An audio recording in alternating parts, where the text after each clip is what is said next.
Hey, ¿qué tal? ¿Cómo estás? Hoy te presento Historias de Terror de México. Ponte cómodo y escucha las leyendas de terror mexicanas más escalofriantes.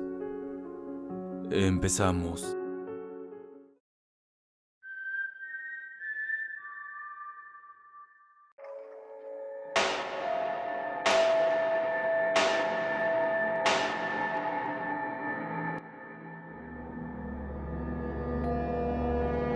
No deberías estar aquí. La mujer del barranco. Entrada la noche, dos hombres ebrios caminaban por la calle, saliendo recién de la cantina con rumbo a sus casas, cuando vieron a la mitad del camino una hermosa mujer vestida de blanco, traje de novia para ser más precisos. En medio de la borrachera, uno de ellos expresó total interés por la desconocida y la siguió. Pensando en no abandonar a su compañero de bebida, el otro hombre también fue detrás. Caminaron 6 calles tras ella, cantando y gritando, mientras seguían a aquella bella mujer que parecía ignorarlos por completo. Fue entonces cuando se toparon con uno de sus vecinos, que viéndolos tan alegres, pensando en continuar la fiesta, se les unió. El alboroto fue mayor, ya con 3 en la cuenta. La siguieron un par de calles más. El velador de un rancho escuchó la escandalera y en unos cuantos segundos los vio pasar frente a él con la fiesta por dentro. Por más que intentó hablarles, estos no escuchaban. Tras la insistencia del hombre en un grito desesperado, pudo captar su atención, y los 3 alegres compadres voltearon hacia atrás. Queriendo ignorarlos una vez más, volvieron la vista a la mujer, para darse cuenta que estaban al borde de un barranco, y la hermosa dama flotaba en medio de él, llamándolo a su lado. Nadie sabe dar razón a aquella extraña señora, ni quién es, ni de dónde viene. Lo único que se dice es que es la causante de que más de 50 hombres hayan caído en ese barranco de Puebla, hipnotizados por su belleza y engañados con falsa alegría.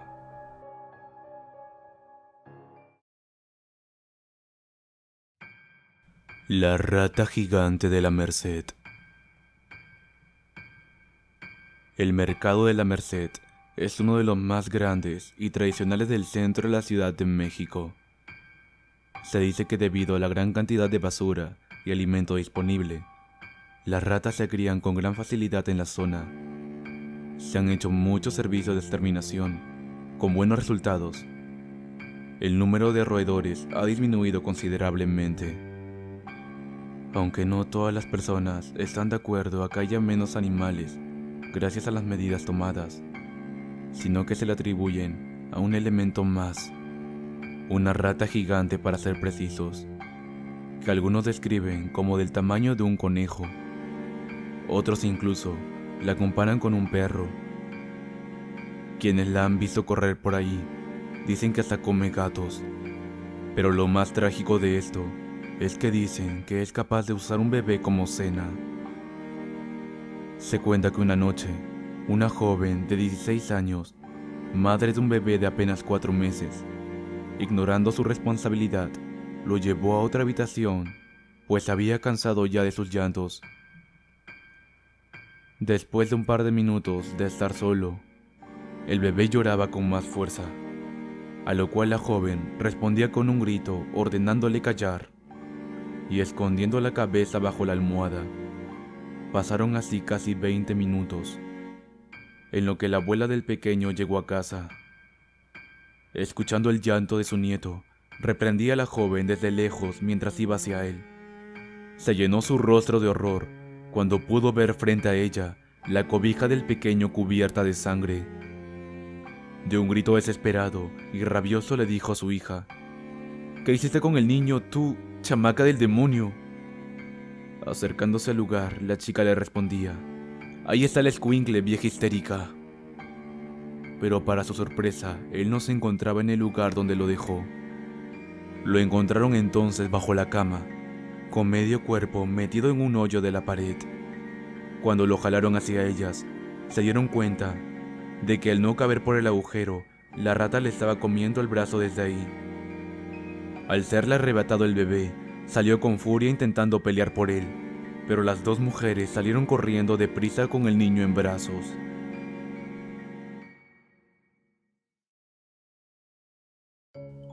La niña en la escalera.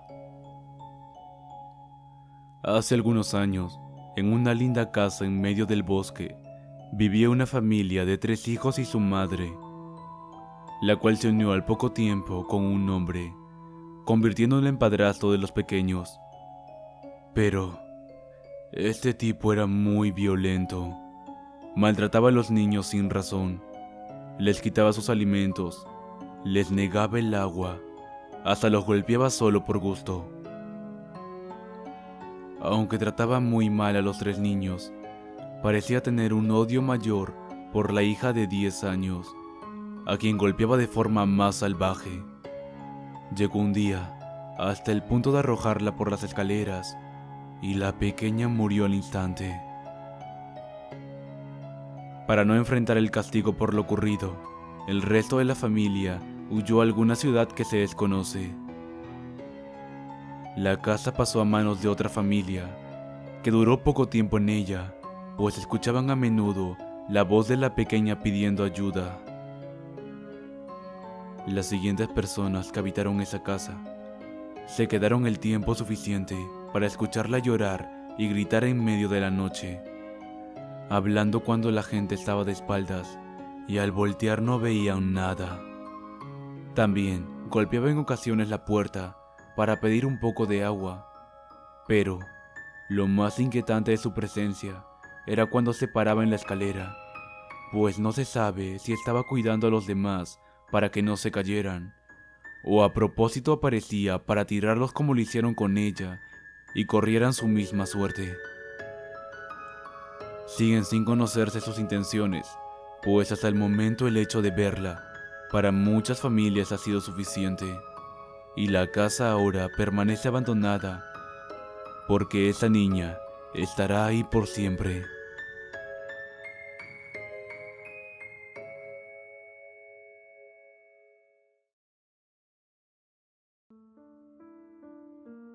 Las gemelas. Una feliz familia vivía en un rumbo muy cercano a una transitada carretera. Debido a esto, la joven madre las acompañaba diariamente al colegio y caminaban las 3 tomadas de la mano, teniendo especial cuidado al toparse con la mencionada carretera. Las pequeñas hasta el momento no tenían permiso de cruzar solas. Uno de tantos días, la madre recibió en su celular una llamada urgente del trabajo, la cual tuvo que atender. Le exigían su presencia de inmediato, por lo cual se vio en la necesidad de dejar que las gemelas continuaran el camino solas. Con mucho pesar despidió a las niñas, dejando indicaciones para no soltarse de la mano y tener mucho cuidado al cruzar. Las 2 pequeñas siguieron las instrucciones de su madre, miraron a ambos lados de la carretera y al ver que estaba libre, cruzaron. Apenas se giraba la madre para cambiar de rumbo, cuando escuchó un golpe muy fuerte a sus espaldas. Volteó de inmediato para ver con terror que sus hijas estaban debajo de un camión. Fueron atropelladas, perdiendo la vida en el instante. El pesar duró mucho tiempo, pero transcurrido 4 años, la madre dio a luz de nuevo gemelas. Estas eran muy parecidas a sus fallecidas hermanas, lo cual hacía tener presente aquel fatal accidente. Esta vez tenía una terrible obsesión por su cuidado y no les permitía estar cerca de ningún peligro, en especial aquella temida carretera. Pero no podía estar detrás de ellas las 24 horas, y un día se vieron muy cercanas al peligroso lugar Decididas a cruzar, vieron hacia los dos lados. No había ningún auto. Con un paso en el asfalto, fueron tomadas del hombro bruscamente por su madre, quien lloraba desconsoladamente. Ella dijo: "No crucen", a lo cual recibió una respuesta inesperada de las dos pequeñas: "No pensábamos cruzar, ya nos atropellaron una vez, no volverá a suceder".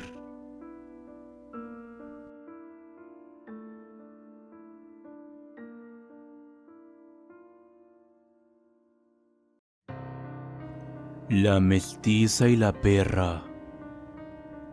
Esta es una leyenda que se cuenta desde hace muchos años en un lugar cercano a la ciudad de Mérida, Yucatán. Se dice que vivía en el lugar una mestiza con un bebé y una perra. Era una sola mujer y no tenía nadie más en el mundo.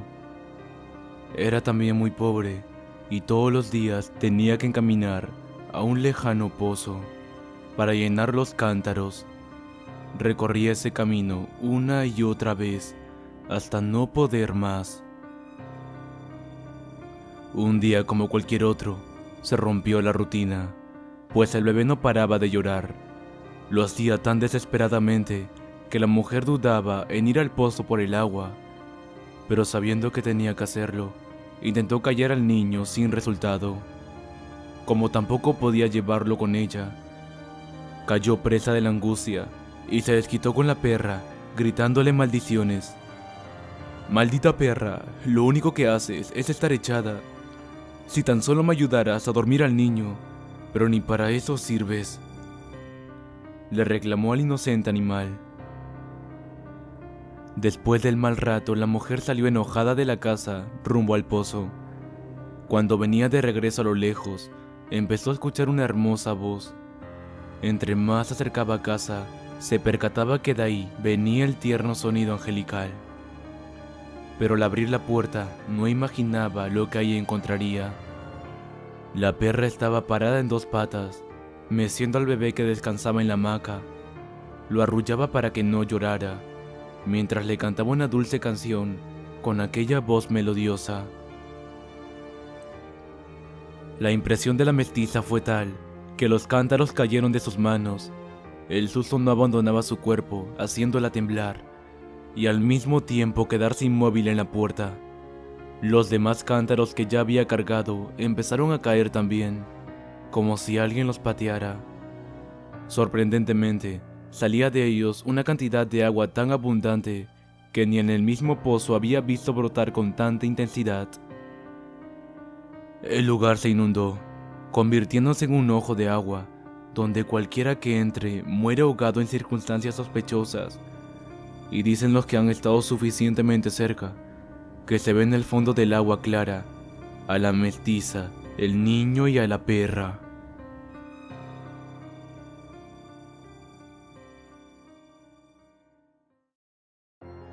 Cruz Verde de Monterrey. El paramédico de la Cruz Verde de Monterrey, Eduardo Rivera, cuenta que algo extraño ha estado ocurriendo por las noches. Varios fenómenos se han manifestado en sus instalaciones, causando sorpresa en más de uno. Dice que en una de las paredes del pasillo que van a dar al área de enseñanza, vio una sombra y después un bote que comenzó a moverse. Todos salieron corriendo de donde estaban para ver qué sucedía, y al llegar vieron cómo el garrafón de agua había sido movido más de 1 metro. Otro paramédico ha dicho que una noche le golpeaban a la puerta del cuarto de descanso fuertemente. Reacciona asustado por el ruido repentino y porque la toalla que colgaba ahí había caído. Con rapidez se levanta de la cama y al abrir la puerta ve correr una sombra por el pasillo. Aunque hace esfuerzos por perseguirla, se da cuenta al darle alcance que no era una persona, solo una sombra. Pero el hecho que les hace enchinar la piel es que con la cámara de un teléfono celular captaron la imagen de un aparente ente que se presentó en el lugar en una intervención médica de la sala de urgencias. Tomaron la fotografía al lesionado para mostrarla posteriormente con fines de entrenamiento. Pero al ver la fotografía tomada tiempo después, se dan cuenta que aparece en ella un niño, cosa que les parece extraño, porque la paciente solo iba acompañada de 3 adultos. La fotografía fue analizada por expertos que concordaban que no había truco alguno en ella, y sea lo que fuera, había estado ahí presente cuando se tomó la fotografía. Hay quienes aseguran haber visto a aquel niño hacer travesuras por los pasillos del ahora extraño hospital. Parece que el haber sido visto le dio más confianza, porque ahora vaga por el lugar como si fuese su propia casa.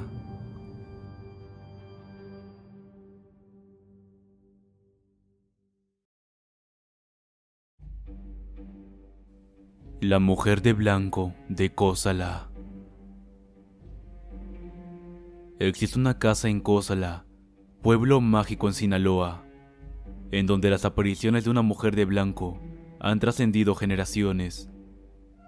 Por mucho tiempo, esta casa ha pertenecido a la familia Hernández, adquirida por los abuelos, heredada a los hijos y a su vez a los hijos de estos.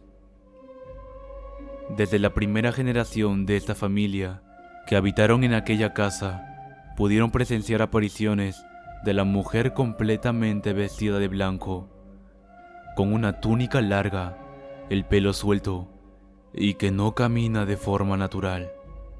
En su lugar flota unos centímetros de la tierra, deslizándose suavemente como si fuera empujada por el viento. Analizando bien el historial de la familia, se han dado cuenta que su rostro no pertenece a ningún antepasado, haciendo pensar que es seguramente alguien de los primeros habitantes o fundadores de aquella casa. Aunque la aparición no se presente en sí, se siente que habita en el ambiente. El escalofrío es constante, así como la presión de una mirada fija en cada movimiento que se realiza. Se tiene la sensación de ser siempre vigilado. Pero en ciertas épocas que le da por aparecerse, lo hace en los corredores, en los cuartos, atravesando muros como si no existieran. Incluso hay quienes han tenido la oportunidad de estar tan cerca que sus cabellos parecen flotar al mismo ritmo que ella lo hace en el aire. Esa casa, construida en el siglo XVIII, es muy visitada por turistas. Se dicen atraídos por su historia, pero posiblemente es más la sensación de adrenalina al estar presente en el sitio de las apariciones. Cuando algún miembro de la familia Hernández platica la leyenda en torno a ella de primera mano. Y por qué no, presenciar el fantasma de la mujer de blanco paseando en su interior.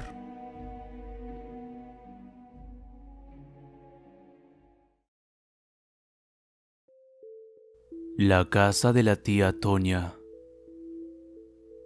La tía Toña era una mujer solitaria y con dinero, sin ninguna familia con quien compartir su fortuna. En medio de esta soledad, decidió darles cobijo en su casa a los niños de la calle, proporcionándoles techo, ropa y comida. No se sabe con precisión a cuántos. Convirtió su casa en el hogar que todos estos niños tanto necesitaban. Pero tan extraños son los sucesos de la vida, que esta acción humanitaria llena de bondad no le trajo más que desdichas. Sin agradecimiento alguno, los jóvenes le hicieron la vida imposible. Entre bromas y pleitos, un día simplemente perdió la paciencia y arremetió contra ellos a golpes hasta dejarlos sin vida, para después deshacerse de los cuerpos, arrojándolos a un río cercano. Aquella acción la atormentaba demasiado, le robaba el sueño, así que en un par de días se encerró en su habitación, de la cual no se le vio salir jamás.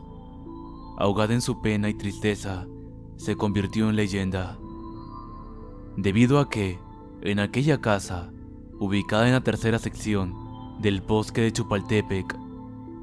Se dice que el fantasma de la mujer aún ronda el inmueble, tomando una actitud hostil hacia cualquiera que se acerque, arrojando cosas desde lo alto, mientras vigila desde la ventana, tratando de alejar a los curiosos.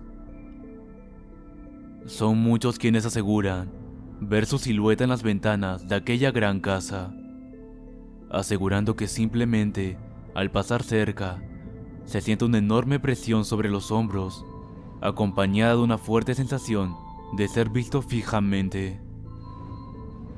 En ciertas ocasiones, se han podido escuchar muchos gritos en los alrededores, atribuyéndolos a aquellos niños asesinados en ese terrible día en que la tía Toña les arrebató hasta el último aliento a golpes.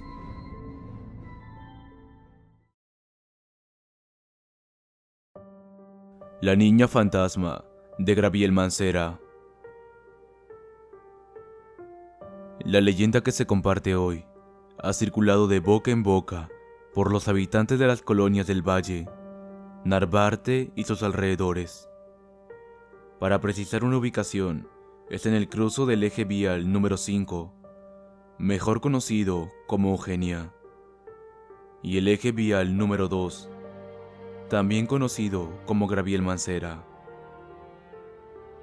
Se cuenta que una chiquilla se dirigía caminando alrededor de las 2 de la mañana hacia la farmacia para comprar las medicinas que su madre enferma requería. Sin más de quien echar mano, se vio salir a esas altas horas de la madrugada, sola. La pequeña, consciente de la hora, prudentemente respetaba los señalamientos viales, en especial los semáforos, antes de cruzar las calles, con la intención de llegar sana y salva a su destino. Así lo hizo también en el cruce de Eugenia con Gabriel Mancera. Al ponerse la luz roja para los vehículos que transitaban sobre el eje 5, la chica se dispuso a caminar de esquina a esquina para cruzar dicho eje. Pero, a diferencia de la gallina, nunca llegó al otro lado del camino, ya que un coche que iba a exceso de velocidad decidió ignorar la luz roja y cruzar, sin tomar precaución alguna, sobre otros automóviles o peatones cruzando. Golpeó mortalmente a la niña, dejándola medio viva y medio muerta en medio de la calle. El automovilista responsable nunca se bajó del vehículo, ni siquiera se detuvo para saber si la niña vivía o moría, y no pidió asistencia médica a nadie. Siguió su camino de forma tranquila, como si no hubiese sucedido nada. La niña falleció en agonía y sola. Nadie la ayudó. Desde ese día es donde nace el evento escalofriante, pues todos los días, a las 2 de la mañana, en el cruce de Eugenia con Gabriel Mancera, el espíritu de la niña se aparece a los automóviles que circulan a exceso de velocidad. Ella cruza la calle, provocando que los autos se vuelquen por tratar de esquivarla cuando la ven. Una vez que ha provocado el accidente, se va, dejando a los pasajeros sin asistencia de ningún tipo para morir solos, tal como a ella le sucedió.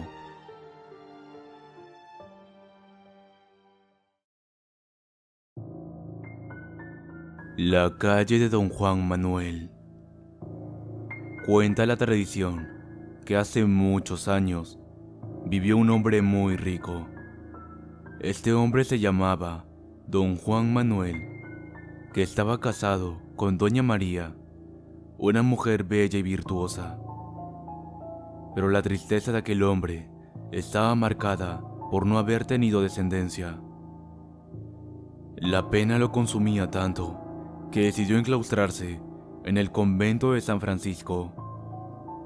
Mandó a traer de España a uno de los sobrinos, a quien más confianza y afecto tenía, para que administrara sus negocios. Pasados algunos días, el temor de creer que, en su ausencia, doña María lo había engañado con algún hombre. Le hizo engendrar los más terribles e infundados celos. Esa noche, trastornado por la desesperación, invocó al diablo, prometiendo entregarle su alma a cambio de información sobre el supuesto adúltero que lo había deshonrado. Acudió Lucifer al llamado y ordenó a don Juan Manuel que saliera del convento y que, justo a las 11 de la noche, matara al primer hombre que pasara cerca de su casa. A la noche siguiente del crimen, apareció de nuevo el demonio para informar a don Juan Manuel que el individuo asesinado el día anterior era inocente, pero que, si quería encontrar al responsable, tendría que salir todas las noches a la misma hora y asesinar al primer hombre que encontrara próximo a su domicilio, hasta el día en que la propia figura del maligno se apareciera junto al cadáver del culpable. De nuevo, instalado en su mansión y envenenado por el odio, don Juan obedeció sin replicar. Salía todas las noches a la calle, poco antes de las 11.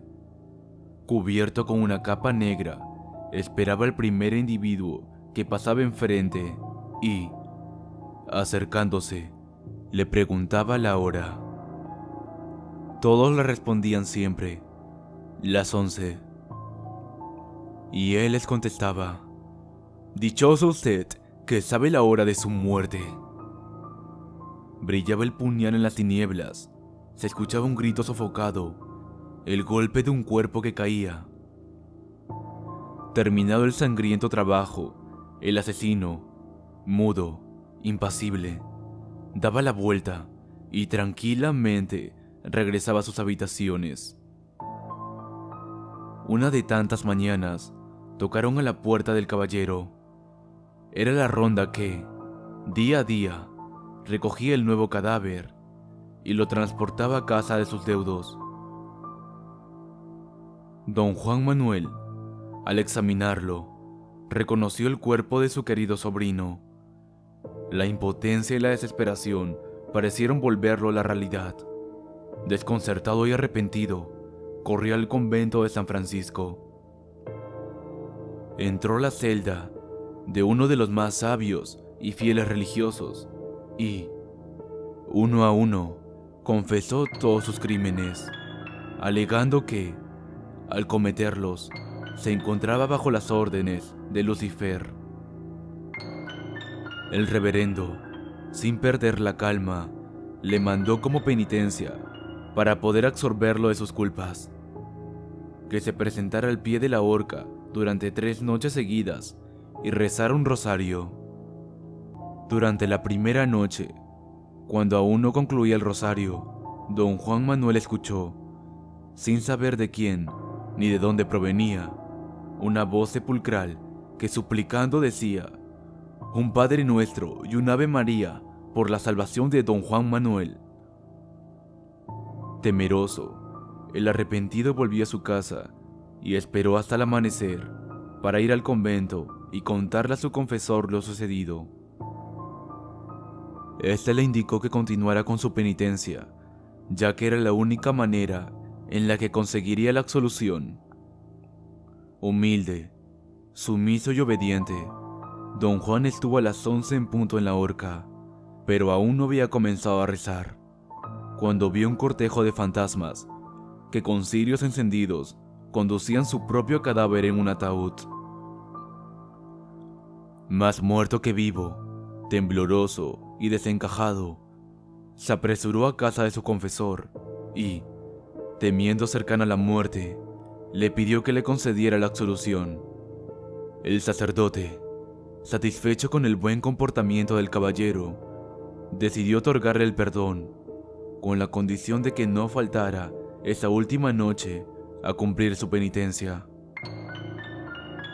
De esa última ocasión no se conocen muchos detalles, únicamente que, a la mañana siguiente, se encontró colgado de la horca el cadáver del señor don Juan Manuel de Solórzano.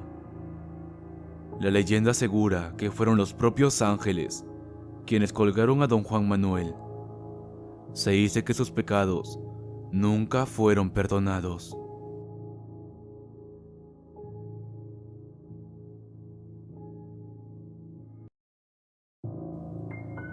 La mula sin cabeza.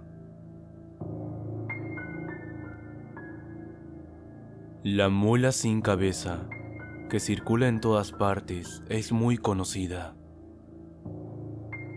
ya que es parte de la costumbre de los portugueses cuando conquistaron Brasil.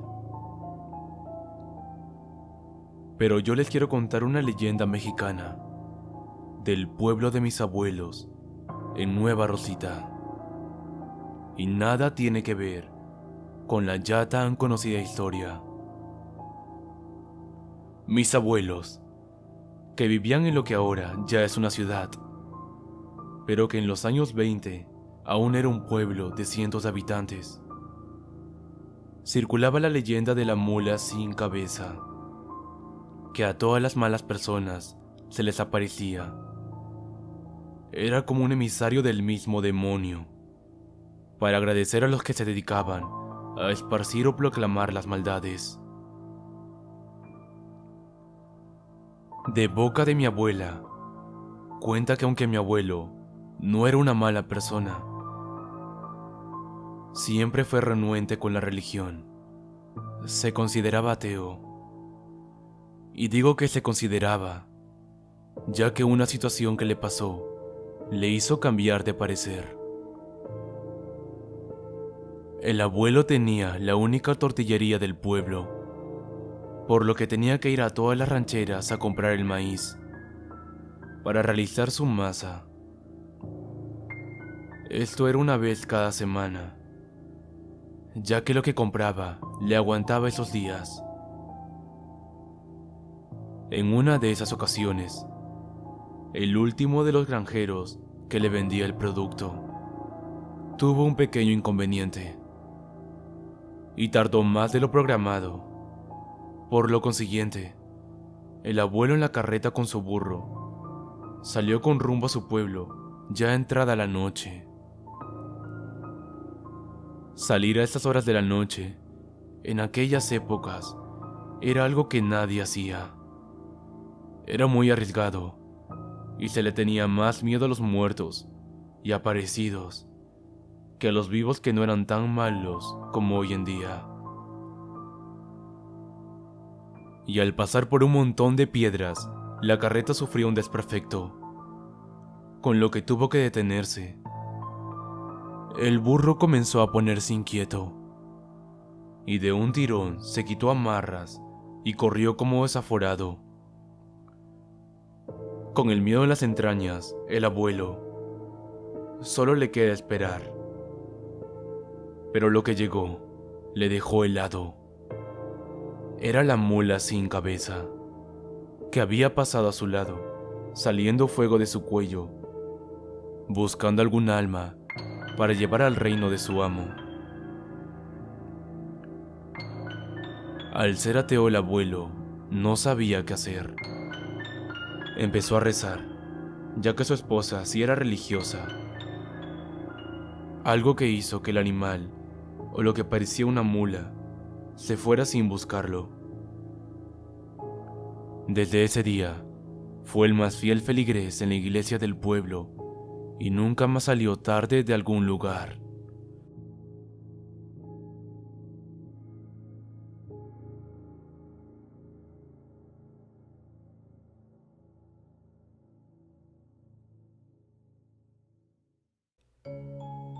El aparecido.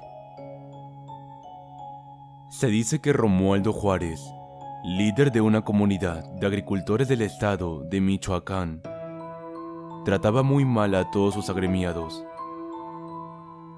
abusando de ellos en todos los aspectos. En lo laboral, era en donde era más odiado y más de uno lo quería ver muerto. Romualdo, consciente de todo, se hacía acompañar de dos amigos que le servían como guardaespaldas, ya que en más de una ocasión machete en mano. Los jornaleros quisieron desquitar su coraje, mandándolo con su creador. Pero la suerte siempre lo acompañó, hasta el día en que todo cambió. Llegó a su casa ya tarde y descubrió que uno de sus hijos tenía una fiebre muy fuerte y podría morir si no se le atendía a tiempo. Pero ¿qué haría Romualdo? Ya había dejado ir a sus escoltas y la vida del primogénito estaba en juego. Aún en su cobardía, era padre y quería a su hijo. Y más que temer a los vivos, de los cuales ya antes había salido airoso, le temía más a la leyenda del aparecido, que sabía estaba en el camino al hogar del doctor. Así que enfiló su camino en su caballo. Ya era muy tarde en aquel momento. Llegando a donde se decía que se aparecía un ánima, el caballo escuchó algo, tanto que se levantó en dos patas, tirando al líder y regresando como alma que lleva el diablo. Romualdo, temeroso, se levantó y retando gritó: «Quien quiera que seas, no te metas conmigo». Una carcajada que parecía de ultratumba se escuchó, calando hasta la médula de Romualdo, que aún así se envalentonó y volvió a retar a lo que se escuchaba cada vez más cerca: «Déjame en paz y no te haré daño, ya que soy el dueño de todo alrededor». Las carcajadas no se escucharon. Lo que sí se escuchó fue una voz de ultratumba diciendo: «Eres dueño de tu alma, porque me la voy a llevar». Romualdo, que no era muy religioso, empezó a rezar, a pedir perdón por todo el daño que sabía hacía a la comunidad. Entonces todo cesó. Las carcajadas y la voz se dejaron de oír, con lo que Romualdo corrió rumbo al doctor, el cual le salvó la vida a su hijo. Desde ese día, la forma de ser de Romualdo cambió radicalmente. Empezó a ser querido por los que antes lo odiaban a muerte, y vivió más feliz consigo mismo.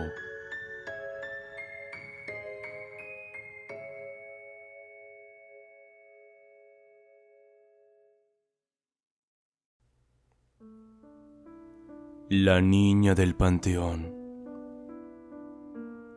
Cuenta la gente que la leyenda de la niña del panteón es real, y son muchos los que han experimentado el verla cada vez que van a visitar a sus difuntos. Todo esto es una de las tantas historias que se escuchan en la capital de Jalisco, Guadalajara. Se dice que todo empezó en los años 30, cuando una familia acaudalada fue al entierro de un familiar y llevando a la niña de no más de 7 años de edad, y contra todos los consejos de muchos amigos y familiares, la llevaron para que supiera que la muerte era parte de la vida. Así, entre llantos y lamentos por la pérdida de la persona, se fueron retirando las personas, hasta que la familia llegó a su hogar. En ningún momento se dieron cuenta de que algo les faltaba, y no era otra que la pequeña Irene, que se había quedado en el panteón. Así como llegaron, se fueron al panteón a buscarla, pero nunca dieron con ella. Tenían la esperanza de que se hubiera ido con algún pariente, o que algún buen samaritano la hubiera encontrado y llevado a las autoridades. Lo que nunca pasó. Así pasaron los días, las semanas y los meses, hasta que dieron por perdida a la pequeña. Lo que nunca supieron, hasta después de unos años, es que la niña se había tropezado cuando estaban bajando el ataúd del difunto que habían ido a enterrar, muriendo en el acto con un golpe en la cabeza.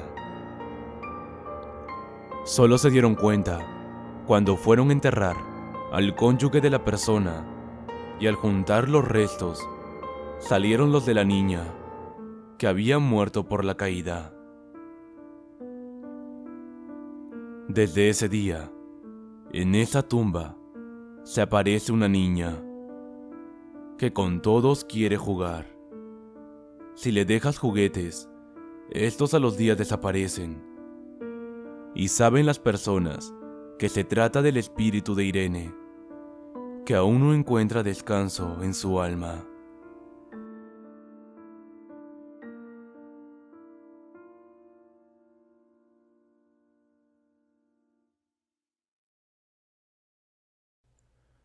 Vestido de novia.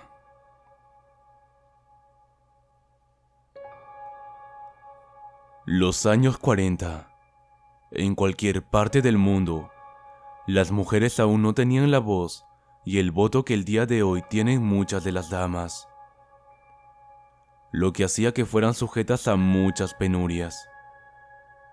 Primero de parte de los padres, que casi las vendían con dote, o buscaban fervientemente cómo acomodar a las hijas que se rezagaban en el matrimonio. Tal fue el caso de Beatriz Cepeda, una mujer simple, que no tenía otra aspiración que la de casarse de blanco, y el novio que ella tenía, que no era más que un pobre diablo, sin oficio ni beneficio. Nada más, no se le veían aspiraciones en la vida, con lo que los padres tuvieron que entrar en escena, consiguiendo partido con un dote, para que la hija menos agraciada por fin se casara.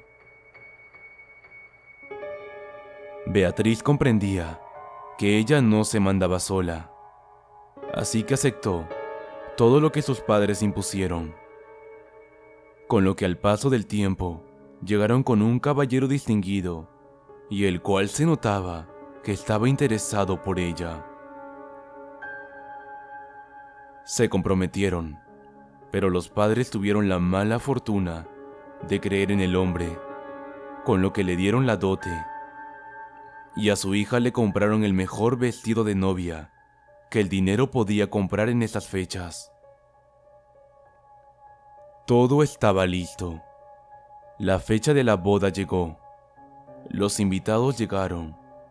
Los familiares también. El único ausente fue el novio, que había escapado desde el mismo día en el que le liberaron la dote. Beatriz, llorando, se encerró en su cuarto. Con su mismo vestido de novia, se colgó de una de las vigas de su recámara y dio fin al tormento de vida que tenía. Aún cuentan que en esa casa por las noches se ve el vestido de novia saliendo por lo que fuera la ventana de Beatriz, y un lamento que cualquiera que lo escuchara salía corriendo del lugar.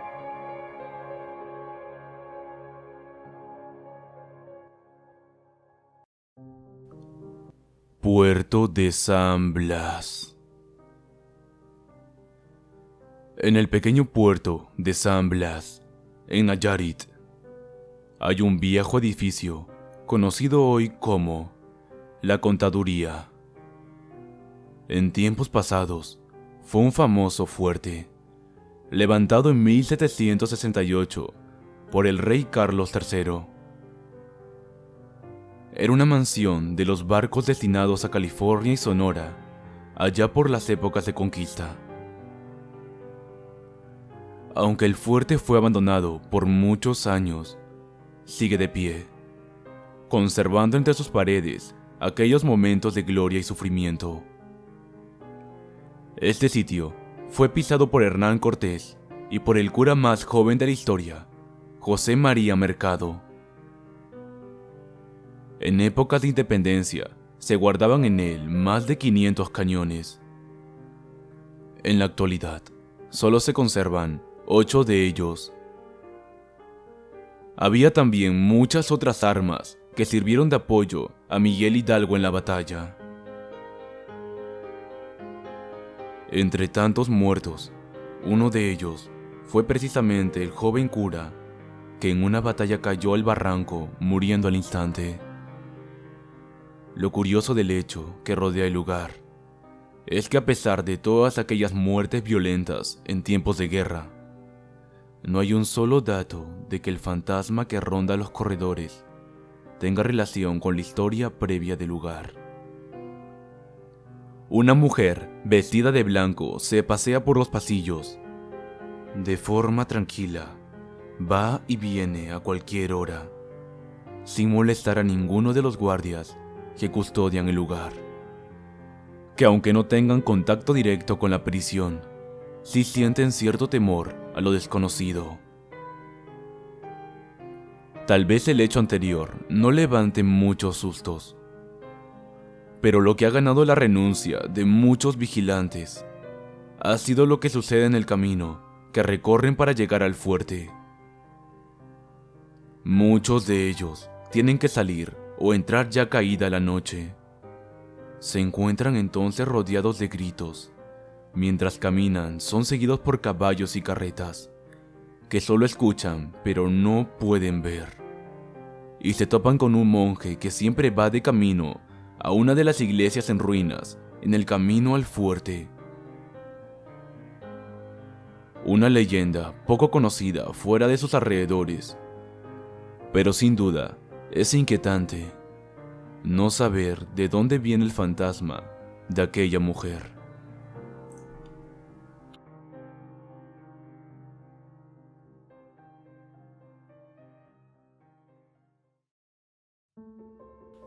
La pasajera fantasma. Mérida, Yucatán, es un lugar lleno de historias y casos paranormales. En esta ocasión, hablaremos sobre un rumor que se viene contando desde hace ya varios años, en el cual se asegura que el espíritu de una mujer sube a las calesas y después se suscitan una serie de hechos que dan lugar a la leyenda de la pasajera fantasma. Se cuenta que en la terminal de autobuses, ubicada a espaldas del Palacio Municipal, una chica, llevando como equipaje una caja y unas flores, solicita los servicios de una calesa. Luego pide ser llevada a la colonia Rosario. Durante el tramo, no mayor a 15 minutos, se muestra muy conversadora. Al llegar a la dirección indicada, paga con un billete de 200. Debido a que el viaje solo cuesta 20 pesos, en ocasiones los conductores no completan la cantidad a devolver, así que ella les pide conservar el dinero, con la condición de volver al día siguiente para transportarla y traer su cambio. Al día siguiente, cuando van a buscarla, los recibe un hombre, asegurando que ahí no vive muchacha alguna. En la plática, descubren que la descripción física de la viajera corresponde exactamente con la de una chica que se colgó de un árbol cercano 3 años atrás, debido a que no pudo soportar la trágica muerte de su hermano en un accidente. Incrédulos a tal afirmación, los prestadores de servicio sacan el billete como prueba de lo ocurrido, pero este no es más que una simple hoja. En otras ocasiones, después de pagar los servicios de la calesa con el billete de 200, este se convierte en un hueso. Pero a final de cuentas, en ambos casos, después de darse cuenta que llevaron una pasajera fantasma en su calesa. Las apariciones del espíritu de esta mujer son más comunes en 31 de octubre y durante el aniversario de su muerte. Ha sido vista tanto por caleceros como policías, por lo que han llegado a afirmar que la razón de su penar corresponde al arrepentimiento de lo que ella hizo y que hasta el día de hoy le impide descansar en paz.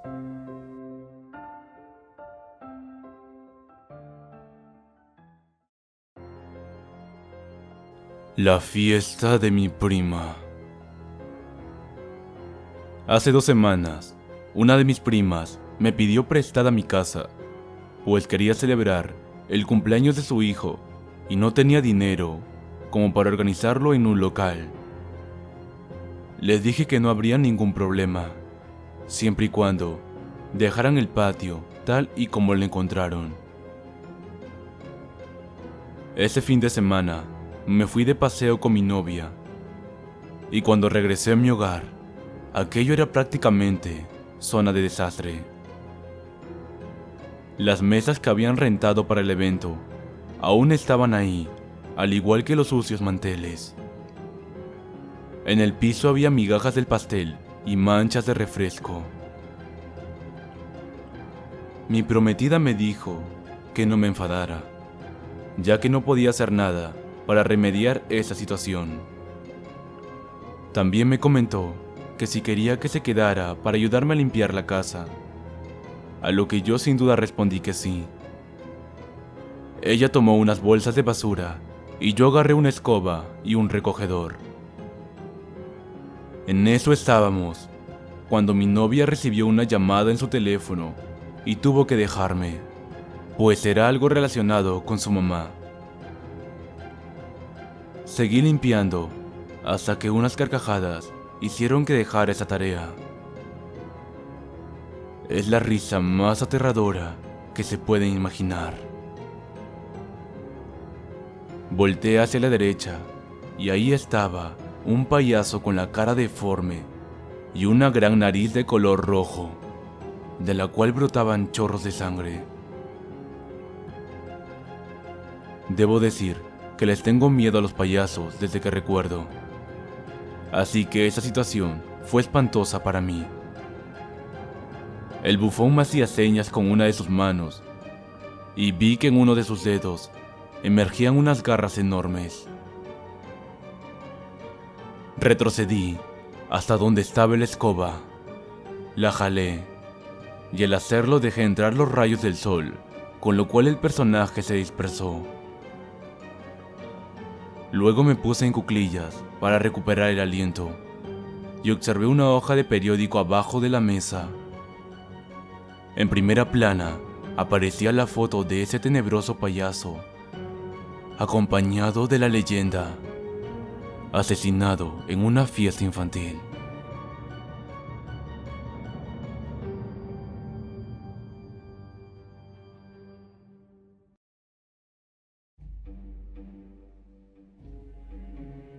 Perdiendo la cabeza.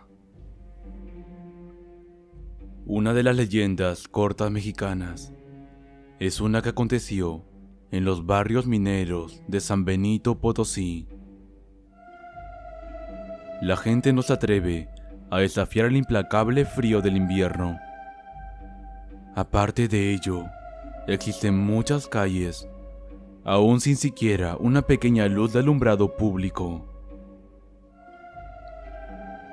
En el lugar hay hasta ahora un colegio que ya no es usado para dar clases, donde la encargada de su cuidado era una portera. En una de sus rondas, la mujer sintió un estremecimiento en el cuerpo que nada tenía que ver con el frío de esa noche. La portera maldijo al viento frío de la puna diciendo: ¡ay, ese chiriguairita! Cuando de pronto pudo observar a una mujer quieta en su manchada blancura de vestido de novia. Era ella, la novia sin cabeza. La leyenda de la novia está basada en la historia de una joven pareja de novios, María y Rufino, quienes no podían ser felices por falta de dinero. Él decide irse a Argentina, pero su pareja jamás recibió cartas, ni noticias de él, ni un centavo. Absolutamente nada.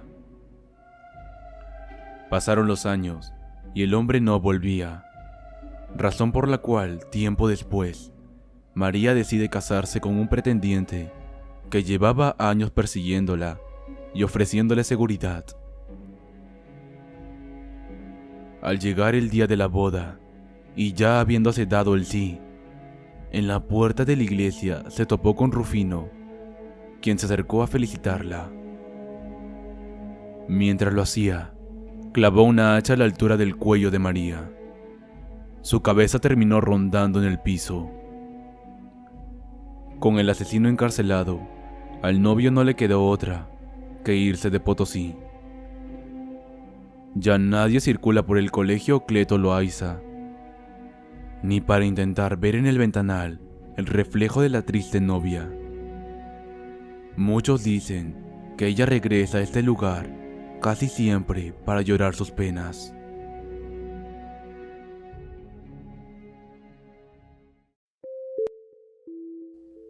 Un susurro muy especial.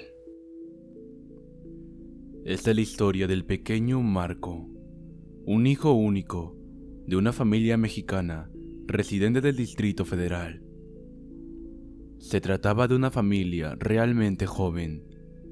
Padre y madre no alcanzaban aún los 30 años cuando el pequeño bebé había visto por primera vez la luz del mundo. Marco era un niño bastante solitario. No contaba con muchas amistades en las cercanías de su hogar. Incluso tampoco interactuaba con muchos niños en el instituto al cual acudía diariamente. Su gran afición eran los videojuegos. No podía esperar para llegar a casa e instalarse en el sofá frente a su gran televisor, pasando así horas y horas. El pequeño Marco solía acostarse a altas horas de la noche, momento en el cual terminaba o se aburría de sus juegos de video. Acá es donde la historia se torna un tanto misteriosa, ya que muchas veces podía escucharse como dentro de la habitación de Marco un diálogo nocturno se llevaba a cabo, hecho que llevó a preocupar en gran medida a sus padres. Quizás se trataba de un comportamiento extraño a causa de tantos videojuegos, sumados también a su soledad y falta de amistades. Los padres decidieron reunirse con Marco para dialogar acerca de estas extrañas conversaciones que se llevaban a cabo en su habitación durante la noche, ante lo cual el niño simplemente comentó que se trataba de un amigo imaginario llamado Luis. Ambos padres se sorprendieron ante los datos que arrojaba el pequeño Marco, datos extraídos de esas supuestas conversaciones. En ese momento, los padres se dieron con que no se trataba de un problema del niño, sino que algo sobrenatural había invadido la habitación de Marco, noche tras noche, desde su nacimiento. Lo más estremecedor de todo esto es que la familia, años atrás, había perdido un bebé, al cual se había planeado poner el mismo nombre. Quizás se trataba del alma de Luis, susurrando durante las noches, tomando el papel de custodio de su nunca conocido hermano.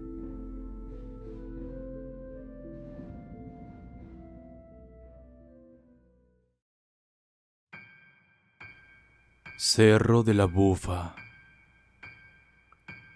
Se dice que el Cerro de la Bufa, Zacatecas, guarda dentro un inmenso tesoro, conformado por una larga escalinata de mármol que conduce a un bellísimo palacio, con pisos de plata y muros de oro. La iluminación se produce solamente por el intenso brillo de piedras preciosas que cuelgan por todas partes. Aquel que quiera ser el dueño de tales virtudes debe pasar una serie de pruebas impuestas por una bella mujer. Hasta este momento, todo parece muy bello, una vida llena de inmensa fortuna y la compañía de una impresionante mujer para el afortunado. Pero las cosas no pueden ser tan sencillas. Hay aparte una serie de hechos que convierten este relato en una verdadera leyenda de terror que ha asustado a la gente por siglos, razón por la cual pocos se han atrevido a buscar dichas riquezas. La existencia del tesoro es algo que no muchos han puesto en duda, ya que en los registros de la historia consta que en 1546 se descubrió al pie del cerro mucha plata.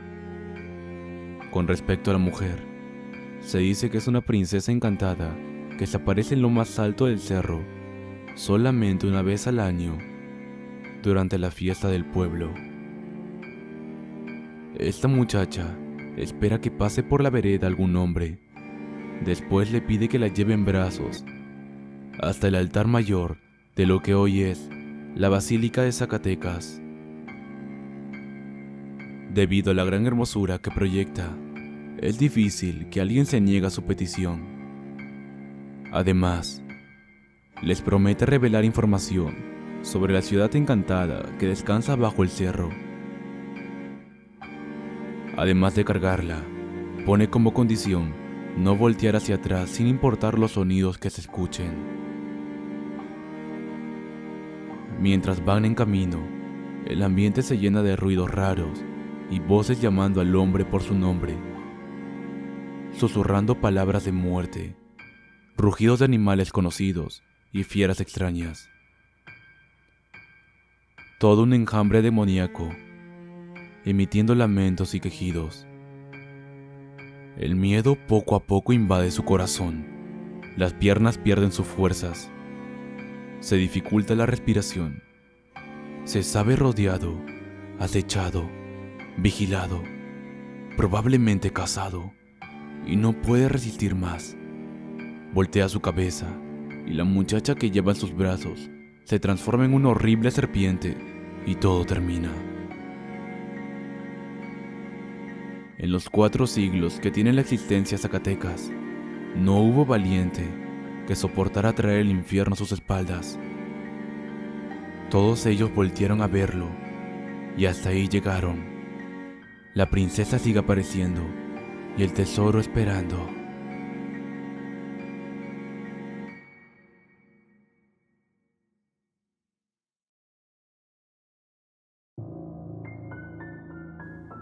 La Pascualita.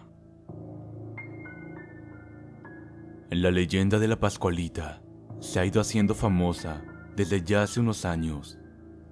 Se ha convertido en una tradicional leyenda de Chihuahua.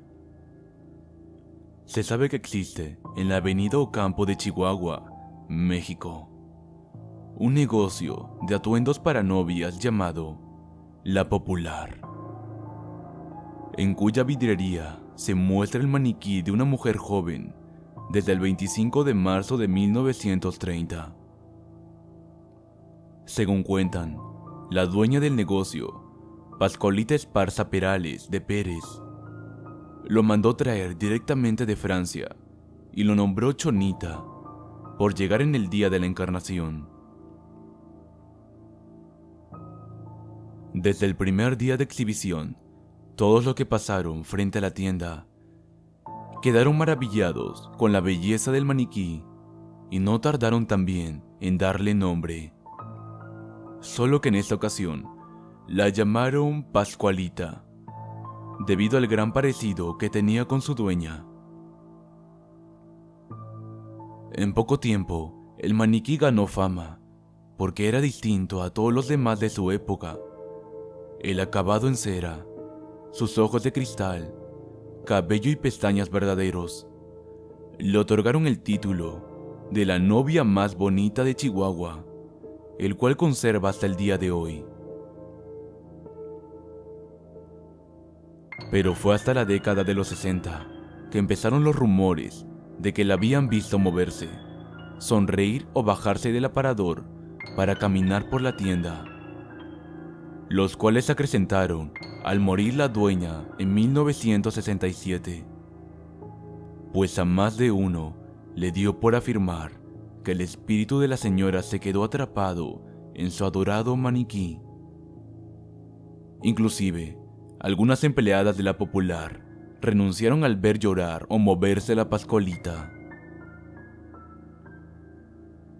Otra teoría bastante extendida comenta que la Pascualita es en realidad un cuerpo embalsamado, perteneciente a la hija de la dueña del local, la cual habría muerto el día de su boda.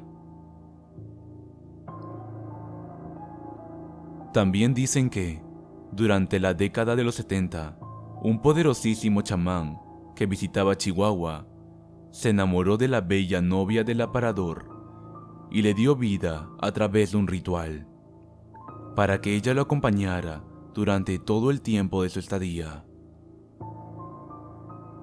Sea cual sea el origen de la leyenda, la verdad es que en sus épocas de mayor fama, la Pascualita atrajo curiosos de todos los rincones de México.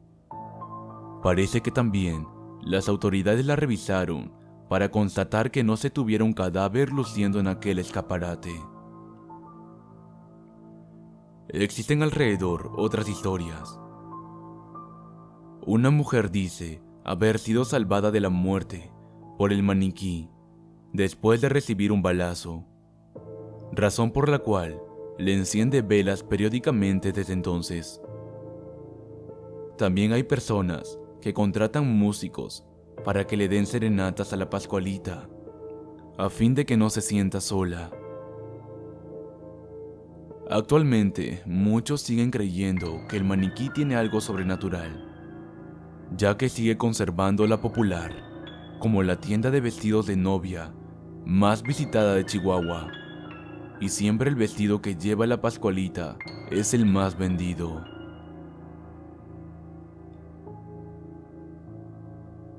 Ahora, hay otra versión de la Pascualita.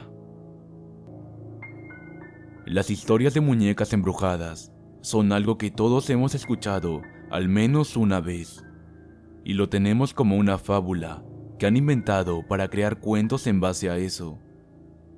Pero muchos casos nos hacen pensar que esto podría ocurrir en realidad, sobre todo si se trata de historias como la de la Pascualita, una leyenda mexicana que habla de una mujer que fue convertida en maniquí en Chihuahua. Esta leyenda mexicana comenzó hace unos cuantos años atrás en esta bella ciudad, donde una señora costurera se había convertido en toda una estrella vistiendo a todas las novias de su región. Con el pasar del tiempo, la mujer se vio en su propio casamiento, pero antes de siquiera poder dar el sí, la misma fue mordida por un alacrán y a causa de su veneno, murió. Se dice que su madre no pudo con el dolor que le causó esta pérdida, por lo que decidió embalsamar a su hija, una práctica que podemos corroborar que realmente es factible, pues se ha hecho en miles de casos en todo el mundo con resultados increíbles. Las personas se mantienen en el mismo estado incluso por siglos. La idea de esta madre de luto era no perder del todo a su amada hija, y para poder darle un descanso digno a su cuerpo, decidió ponerla en la vitrina de su famosa tienda de vestidos. Hasta el día de hoy puede verse el cuerpo de Pascualita, la mujer maniquí, allí en su sitio, en la vitrina de la tienda de vestidos, el cual se cree que fue embalsamado y recubierto en la parte del rostro por un material sintético, para disimular que era la joven fallecida. Las mujeres de Chihuahua consideran que Pascualita trae buena suerte para las jóvenes que se casarán y compran sus trajes de novia en su tienda para recibir así su bendición. Más allá de creencias, basta con ver imágenes de Pascualita para darse cuenta de que la versión que indica que en algún momento se trató de una mujer viva es muy factible, sobre todo por el detalle de sus manos, su piel y otros aspectos terroríficamente increíbles.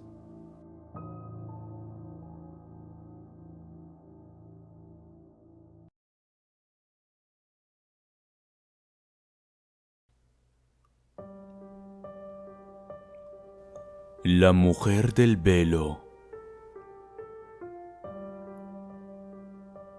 Cuenta la historia sobre un tal Luis, quien en sus tiempos ganó la fama de Don Juan, porque no había mujer que se le resistiera. Él era por naturaleza conquistador, embaucador, mentiroso y aprovechado. Utilizaba todo su encanto para enamorar mujeres de buena posición, a las cuales le sacaba algo de dinero después de ganar su confianza.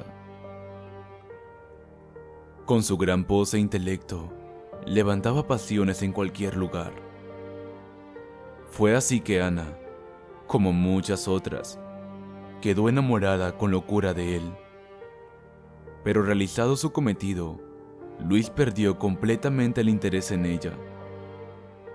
Abandonada e ignorada por su amado, la mujer no pudo soportar el dolor y se quitó la vida, no sin antes jurar que se llevaría al causante de tal pena para estar juntos en la eternidad.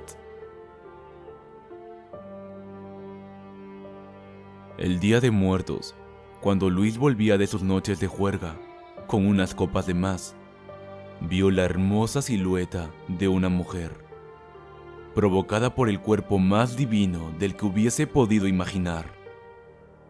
Solo que el rostro no pudo verlo, pues llevaba un velo negro en señal de luto. Luis quería acercarse, pero ella solo se alejaba más y más, hasta desaparecer. Cada noche sucedió lo mismo. Ella se dejaba ver a la distancia, pero no permitía que la alcanzara. Él pensaba que iba a morir de amor, y pasó una semana, fecha en la que su difunta amante suicida cumplía 1 año. Al pasar por el panteón, vio nuevamente a la mujer a la que le robaba los suspiros. Ella pedía a gritos ayuda, y él no pudo desaprovechar la oportunidad. Al verlo venir, ella dijo: «Gracias al cielo, alguien me ha escuchado». «¿Por qué está usted en el panteón?» «Visito a mi hermana, que hoy cumple 1 año de muerta. Un mal hombre la enamoró, y ella se mató por él. ¿Qué crees que se merece?» «Merece ser enterrado vivo con la mujer a la que hizo sufrir, para que ella lo pueda amar», dijo el hombre, buscando complacer a la dama. «Pues eso ha de pasar», dijo ella muy convencida, tomándolo de la cintura y dejando caer el velo que cubría su rostro. De inmediato, el tal Luis quedó impactado. Tenía frente a él al amante suicida. Su cara estaba carcomida por los gusanos, que formaban una montaña rusa a través de los orificios del cráneo. Ella lo prensó en un abrazo mortal, para después hundirlo en la tierra junto con ella, para que le hiciera compañía toda la eternidad. Se dice que desde entonces, en la fecha marcada, se escuchan los desgarradores gritos de un hombre, mientras una mujer canta una canción nupcial.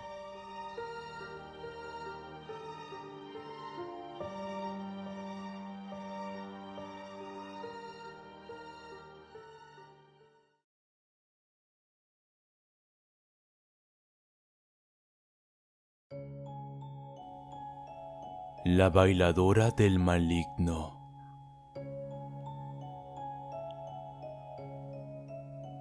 María Elena era secretaria en una oficina de gobierno, que ese fin de semana decidió romper la rutina y acudir con sus amigas a los salones de baile.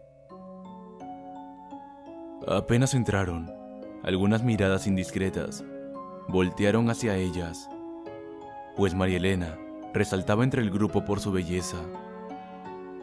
Así que algunos pretendientes se acercaron de inmediato para invitarla a bailar, pero ella se negó una y otra vez.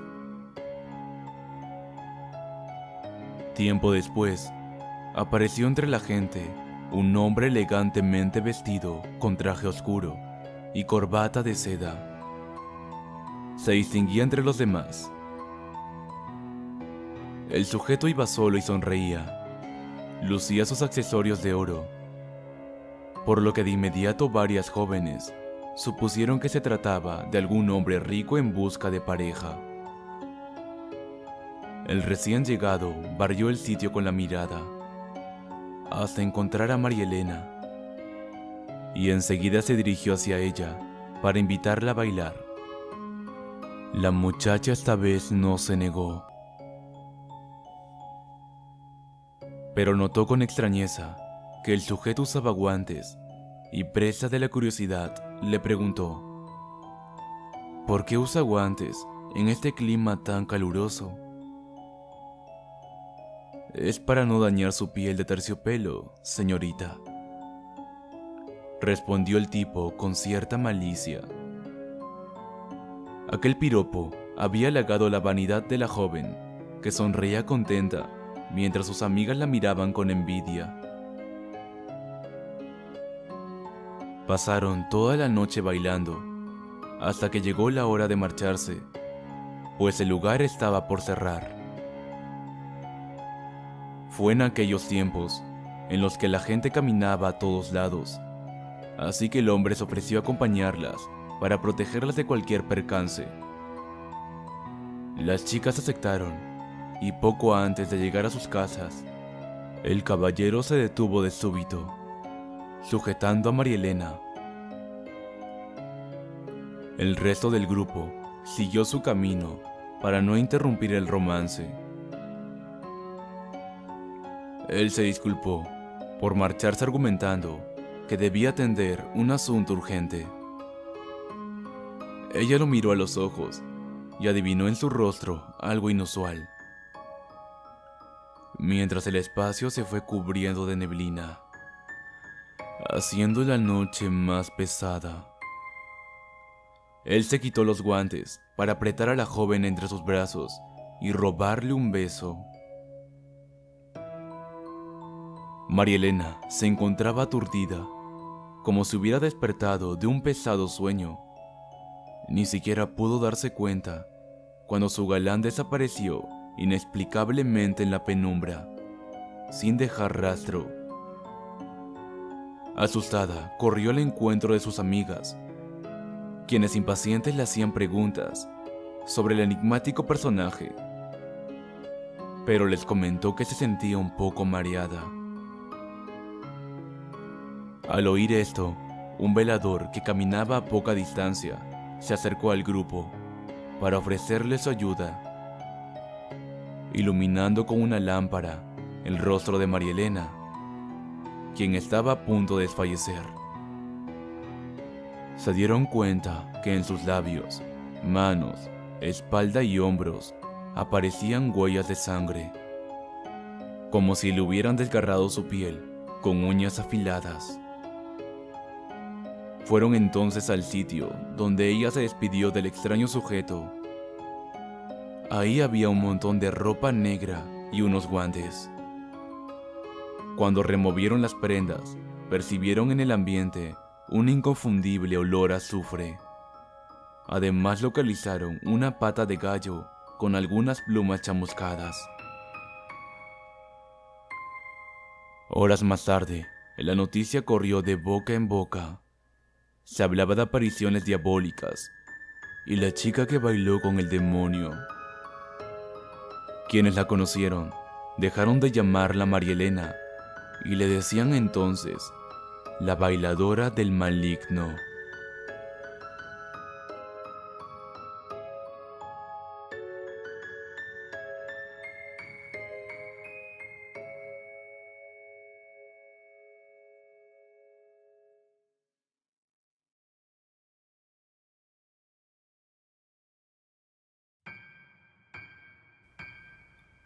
El forastero y la niña.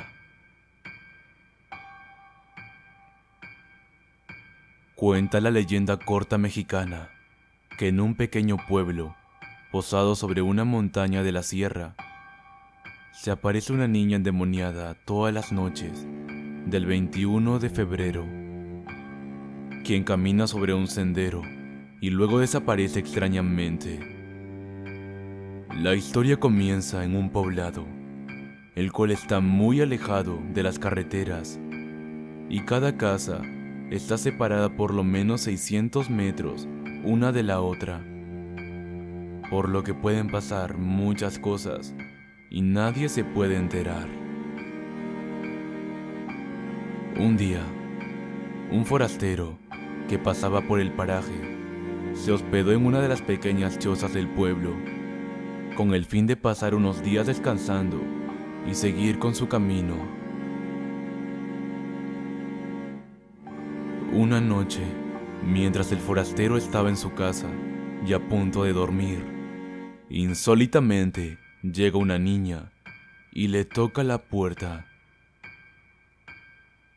Él se extrañó porque eran altas horas de la noche y aparte ninguna persona del pueblo lo visitaba. Entonces, para despertar dudas, se dirigió hacia la puerta y abrió. ¿Cuál fue su sorpresa? Que se encontró a una niña indefensa, quien al parecer tenía signos de haber sufrido quemaduras. El forastero le pregunta: ¿qué se te ofrece, niña? A lo que ella responde: ¿me regalarías un vaso de agua? Él le responde: sí, con todo gusto.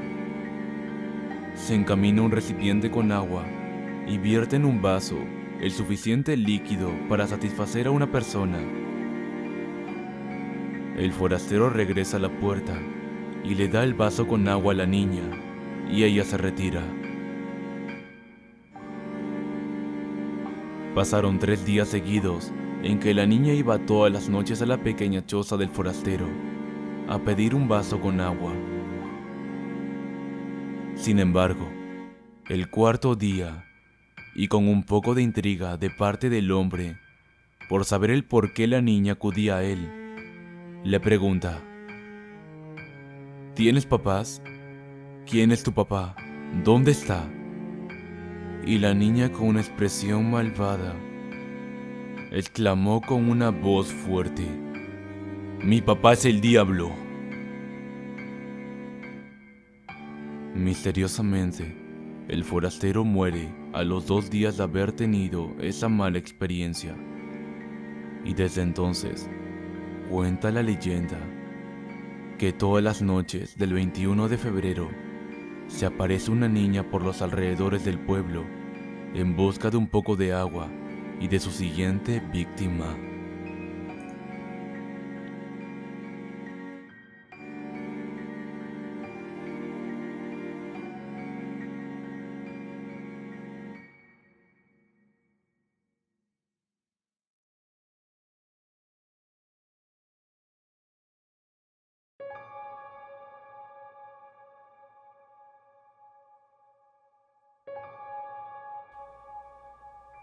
El paquete del jinete infernal. Corría el siglo XVIII, en Zacatecas. María Rosa prefería rezar que salir con amistades y pensar en el matrimonio. Pero lo que más le gustaba en sus noches de insomnio era contemplar la calle y las estrellas. Rondando la medianoche, mientras miraba por su balcón, María Rosa vio acercarse a un misterioso jinete que dijo ser fuereño. Le pedía a la joven ayudarlo a mantener un valioso paquete a salvo.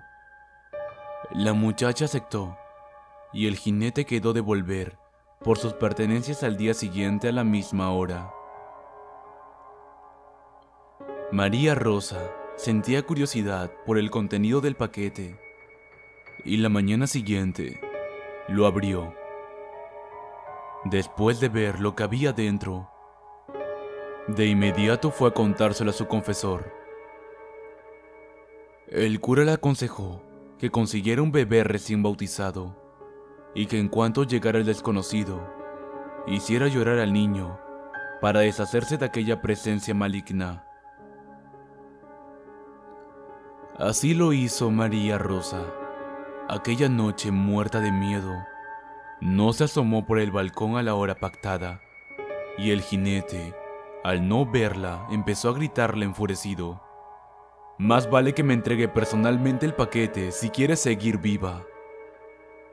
La muchacha se asomó entonces con el bebé en brazos, y cuando el forastero quiso tomarla entre sus brazos, María Rosa pellizcó al bebé, y al soltar el llanto, el jinete se alejó.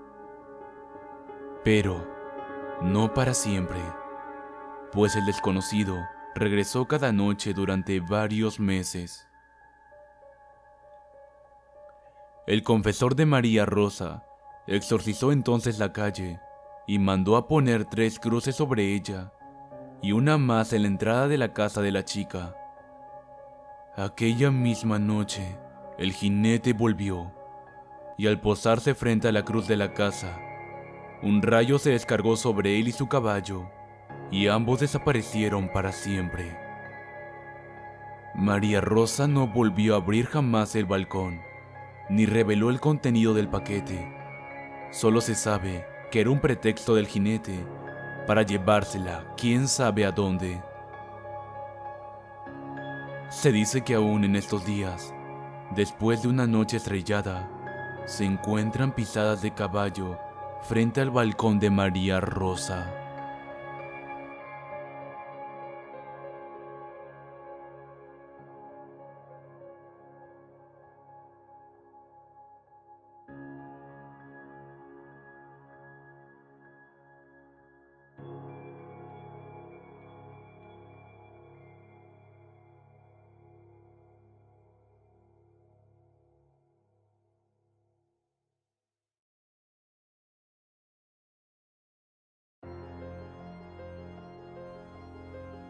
La leyenda de Juan Ruiz.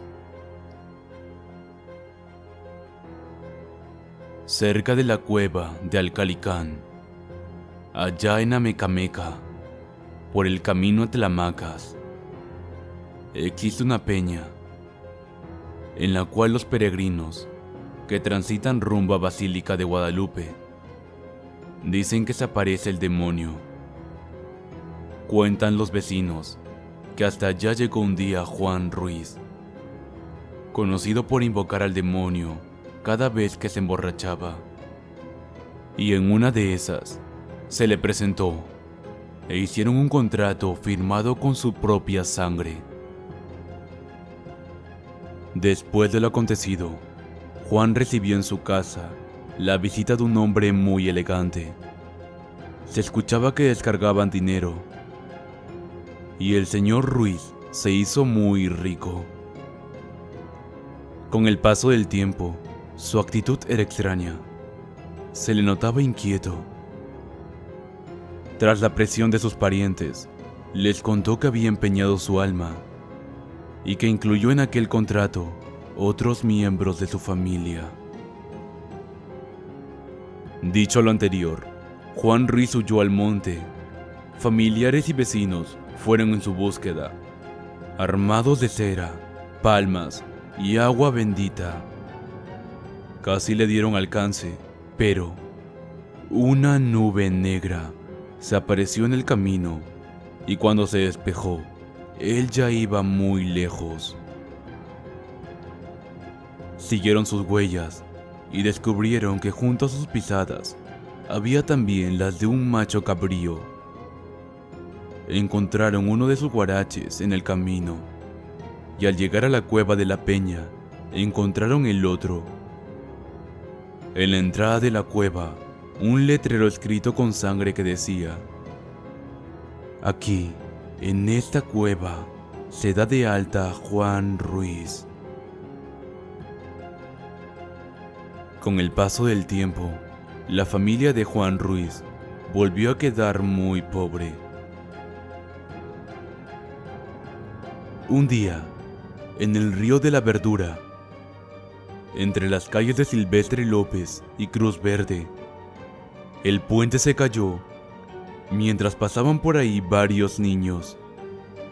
De manera inexplicable, la corriente se llevó únicamente a los 2 niños de Juan.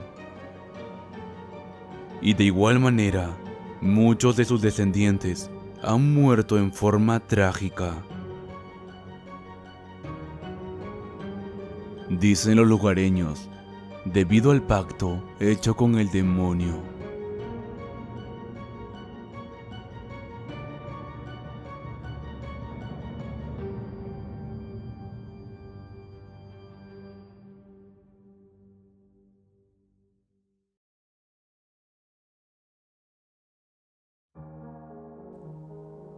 La calle del terror. Se cuenta que por la calle José González Aracho, en Aguascalientes, se ve un hombre que camina hasta la puerta de la iglesia de San José, donde ora algunos minutos y después desaparece. Algunos dicen que se trata del fantasma de un hombre adinerado que vivió en aquella calle y enterró gran parte de su fortuna en el jardín de su casa. Este individuo falleció en circunstancias extrañas y se llevó hasta la tumba el secreto de la exacta ubicación del tesoro. Algunos vecinos aseguran que desde entonces se aparece todos los días a la hora en que falleció, caminando por la calle, cuidando su tesoro. Probablemente es por eso que muchas personas se niegan a pasar por ahí al caer la noche. O puede ser también porque en la esquina con Zaragoza hay un letrero antiguo que anuncia el camino como la calle del terror. En algún tiempo, ese lugar perteneció a los religiosos juaninos, quienes se dedicaban al cuidado de los enfermos y dejaron ese lugar de forma misteriosa. Después fue una casa de citas, y para evitar que las personas descubrieran aquel establecimiento, los empleados se vestían de fantasmas para asustar a todo aquel que pasara por los alrededores. Tras un largo periodo de abandono, se convirtió en el cuartel Zetamena, cuando fue habitado por soldados, los cuales torturaban y fusilaban a los presos. Ahí estuvo preso y falleció el señor cura Morones. Por la década de los 40, se construyó la escuela primaria, de la cual hoy por hoy su velador cuenta que fue construida sobre las ruinas de un viejo cementerio, y por debajo de ella pasan decenas de túneles con destino incierto.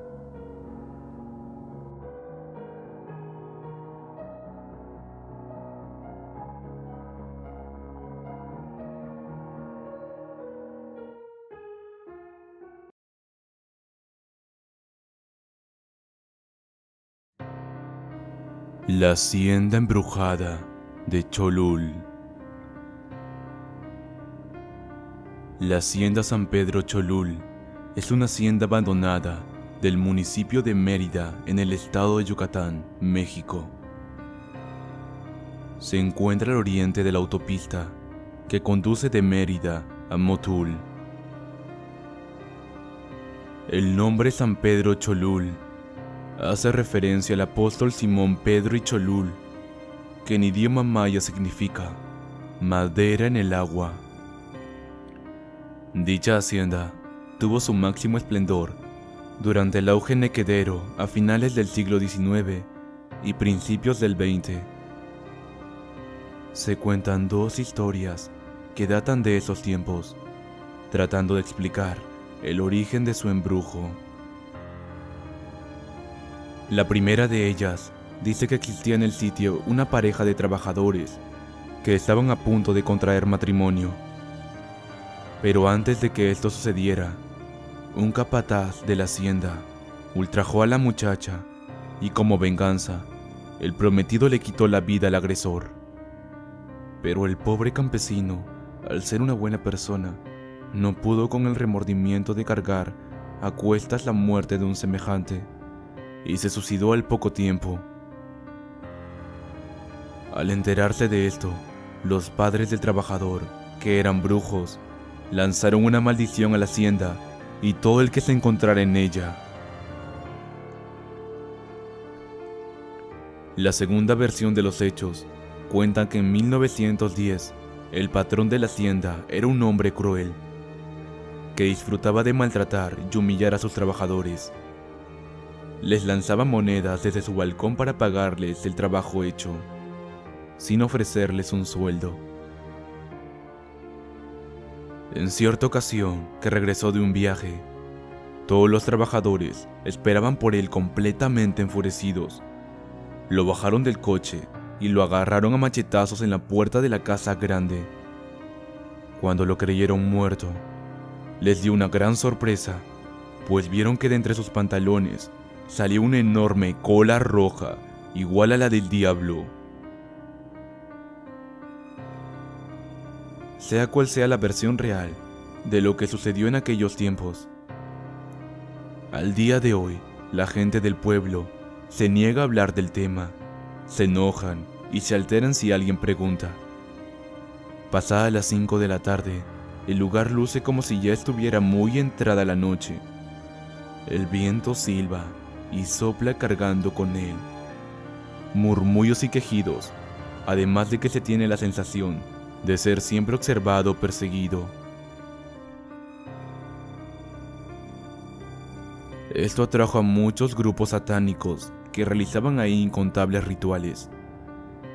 Hubo un tiempo que los pobladores del lugar tuvieron que montar guardia en el cementerio para evitar que estos practicantes del ocultismo robaran los cadáveres con los cuales realizaban sus actividades.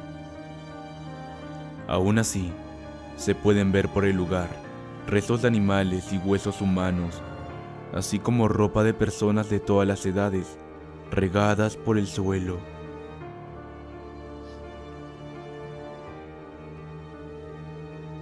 Se dice que en este lugar se abrió una puerta al infierno, porque en una pared se encuentra una estrella de 5 pisos y un mensaje escrito en inglés que dice: "Bienvenido, Satán". Algunos curiosos que han decidido entrar a comprobar todo lo que ahí sucede han presenciado una sombra que ronda alrededor de ellos, la cual advierten antes de verla porque se siente su fuerte y maléfica presencia que los llama por sus nombres. Incluso hay quienes después de marcharse de la hacienda han llevado este ser de ultratumbas a su casa, donde les causa la muerte, dejando marcado en su rostro una expresión de horror que no todos olvidan.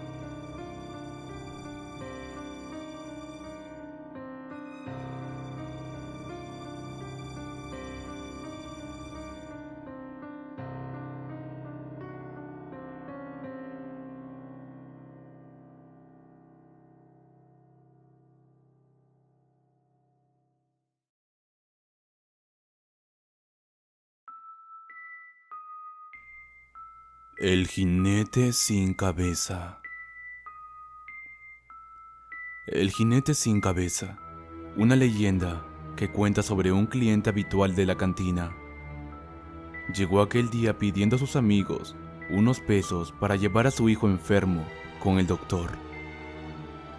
Pero aquellos vibrones encontraron en la desgracia de su compañero un motivo para seguir divirtiéndose.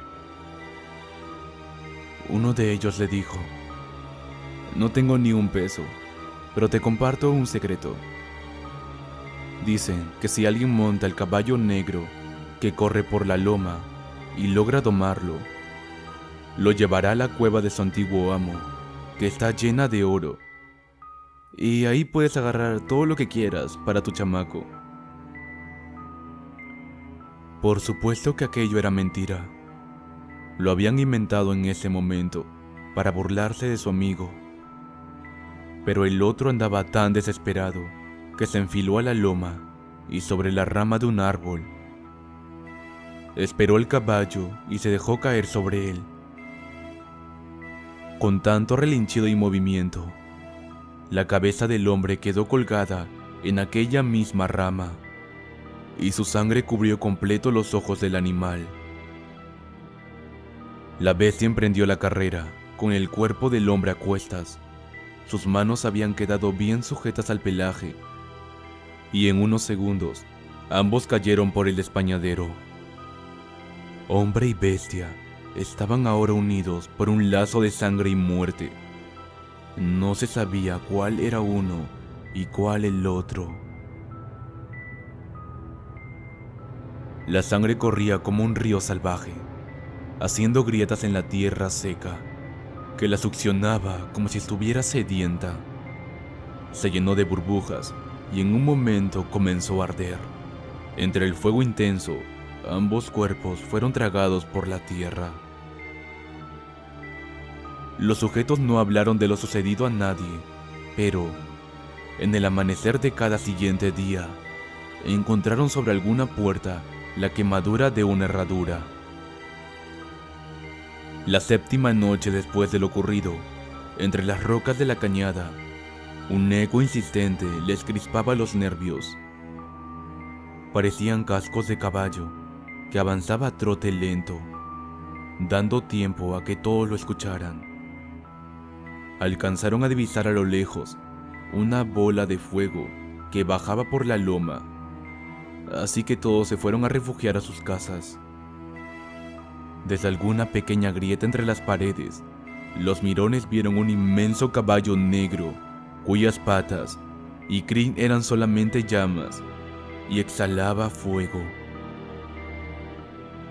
Obedecía las órdenes de un jinete sin cabeza, que lo llevó a través de todas las puertas marcadas y salieron cargando 6 cabezas, con las que luego alimentó a la gran bestia, dejando atrás solamente los cuerpos calcinados de los impertinentes bromistas. Dicen desde entonces en aquel pueblo: quien no tenga intención de ayudar a un alma en desgracia, será decapitado por el jinete sin cabeza y su cuerpo convertido en cenizas por el fuego del infierno que el caballo negro lleva consigo.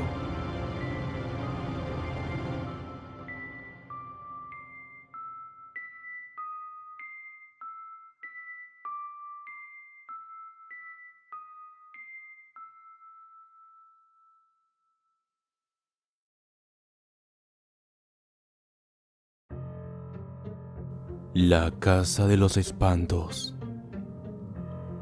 A espaldas de la Catedral de Santiago se encuentra una vieja casona construida en 1627, la cual alberga en la actualidad las oficinas del Instituto Nacional de Antropología e Historia y Cáritas de Catedral.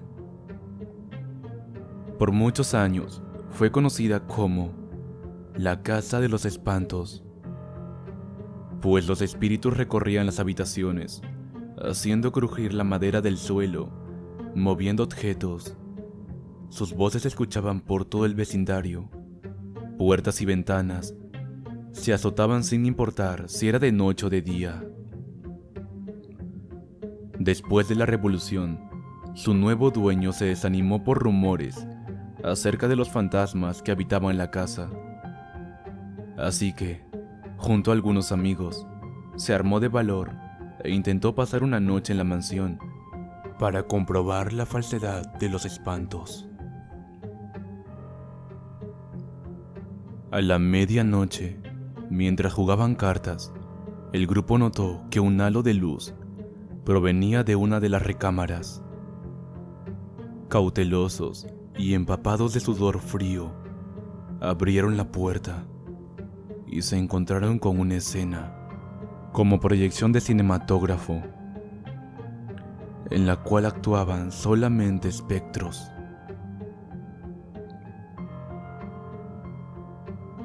se les apareció la imagen de doña Leonor, quien escribía serenamente, mientras mecía con suavidad una cuna. A la habitación entró don Gonzalo. Indignada, doña Leonor le reclamó por atreverse a entrar a su cuarto y manchar su honor. En ese momento apareció don Pedro, esposo de la bella mujer, el cual, al creerse engañado, sin vacilar, sacó su espada y mató a don Gonzalo. Luego apuñaló 3 veces al bebé con la daga. Doña Leonor, deshecha por la muerte de su hijo, también murió en manos de su esposo. El iracundo hombre ordenó a su mayordomo emparedar los cuerpos para ocultar su crimen, y ambos huyeron de Saltillo. El nuevo dueño presenció de primera mano el oscuro pasado del lugar, y después de abandonar despavorido la antigua casona, regresó al siguiente día, acompañado de autoridades civiles y eclesiásticas, quienes retiraron los cuerpos y les dieron santa sepultura. Desde entonces, las ánimas descansaron y dejaron de aparecer en la casona.